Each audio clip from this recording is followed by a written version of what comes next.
সন্তানকে চাপ দিবেন না, চাপ দিয়ে ওকে জোর করে কোনো কাঠামো দেওয়ার চেষ্টা করবেন না, বরং আপনি খুঁজে বের করেন আপনার সন্তানের মধ্যে ইউনিক প্রতিভা কি আছে।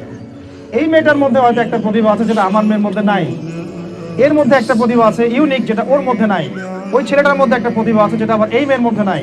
আপনি কখনো কারোর সাথে কারো তুলনা করবেন না। তুমি মারিয়ামের মতো ফার্স্ট হতে পারো নাই কেন, তুমি ওই সুমাইয়ার মতো সেকেন্ড কেন হলো না, তুমি ওই আব্দুল্লাহর মতো কেন ফার্স্ট হলো না, কখনো এরকম তুলনা করবেন না।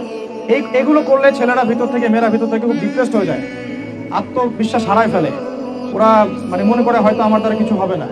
বরং আপনি আর উৎসাহিত করবেন, কোনো সমস্যা নেই বাবা, কোনো সমস্যা নেই আম্মু, এবার করো নেই, পরে এবার হবে ইনশাআল্লাহ। বরং তাদেরকে সময় দিবেন, খুঁজে বের করবেন যে কোন প্রতিভা আপনার মেয়ের মধ্যে, আপনার ছেলের মধ্যে আছে।